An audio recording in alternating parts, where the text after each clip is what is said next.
Como anticipábamos en la previa, el segundo partido de la jornada tenía menos espesura mítica y más estructura. No había, al menos en apariencia, un Mesías contra un faraón. No había un mar rojo. Tampoco había una figura legendaria cargando con el peso entero del relato. No había un Messi para abrir las aguas, ni un Mohamed Salah para encarnar la esperanza de una nación antigua. Teníamos otra cosa, una oposición binaria, el reloj contra la música, el orden contra la cadencia, la puntualidad contra el ritmo, Suiza contra Colombia. Pero al final esas dos categorías terminaron anulándose, porque tan distintas como puedan parecer en un sentido cultural, las dos selecciones compartieron una misma prioridad, no perder antes que ganar. Desde los primeros minutos el partido empezó a oler a empate y bastante a 0-0. Y así pasaron los 90 minutos, con más temor de perder que ansias de ganar. A nosotros nos comieron un poco las ansias, ¿no creen? Pero yo prefiero así. La prórroga tuvo lo que el tiempo regular había negado. Colombia encontró entonces sus momentos más peligrosos. Lucumi tuvo un remate de cabeza que se estrelló en el travesaño. Campas quedó solo frente al portero suizo y la voló.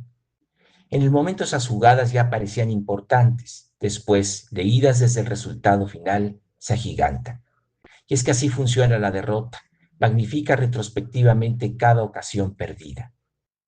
Colombia tuvo ahí el partido, o por lo menos tuvo la posibilidad de evitar el lugar más incierto del fútbol, el más religioso, el más psicoanalítico, los penaltis, pero no lo evitó.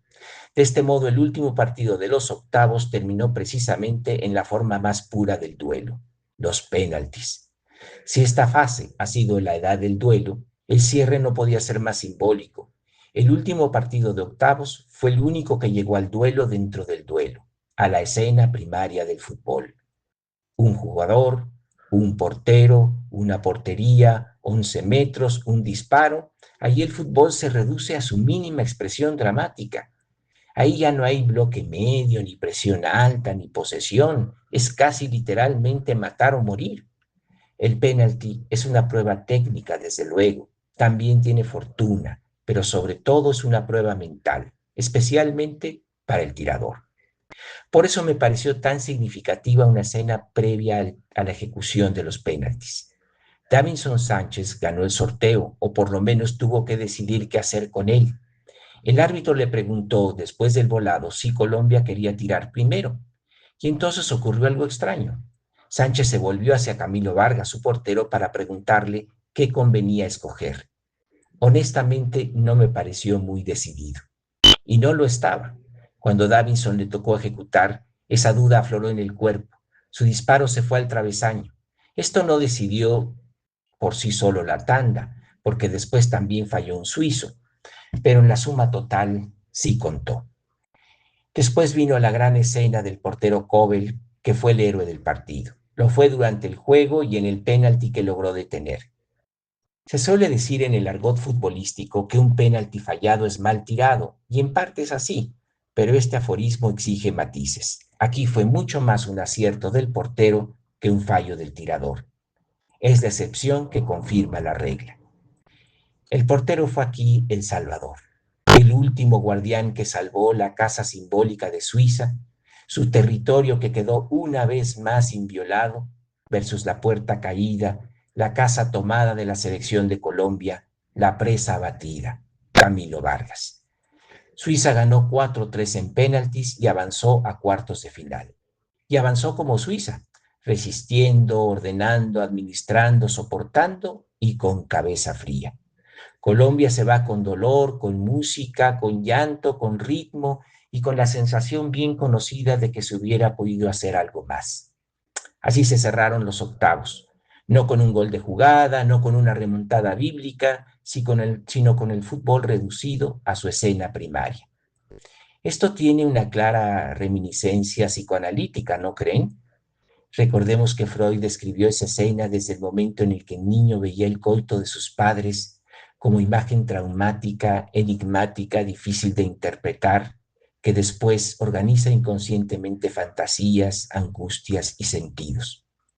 Aquí tenemos el penalti como escena primaria del fútbol, porque ahí el juego se reduce a una imagen elemental, casi originaria. un hombre frente a otro, una pelota quieta, una portería, una espera, una mirada, un disparo. El penalti no es exactamente el origen histórico del fútbol. Es más, el fútbol, como sabemos, nació sin penaltis, porque siendo originalmente un juego entre caballeros, nadie cometería una falta para impedirle anotar a otro caballero, y menos habría alguien para fingirle. Sin embargo, el principio de realidad se impuso y al final el penalti nació como castigo, cuando el fútbol aceptó que dentro del juego también existía el pecado. Como criterio de desempate, el penalti es más reciente. Antes de 1970 se jugaba otro partido. Por ejemplo, la final de Wembley en 1966 entre Inglaterra y Alemania Federal, que se fue a tiempo extra, no contemplaba una tanda de penaltis para decidir al ganador, sino un partido de desempate. Dicho lo cual, sí puede funcionar el penalti como escena originaria, no del fútbol, pero sí del drama futbolístico. El duelo desnudo entre el deseo y la prohibición, el tirador y el guardián, el impulso y el límite. El penalti es la escena primaria del fútbol, no porque ahí hubiera nacido el juego, sino porque desnuda nuestros deseos y temores primarios. Y así ya tenemos los 8 protagonistas, los 4 duelos restantes. Francia contra Marruecos, Noruega contra Inglaterra, España contra Bélgica y Argentina contra Suiza. ¿Nos esperan más esperas primarias? Por lo pronto, Colombia al diván.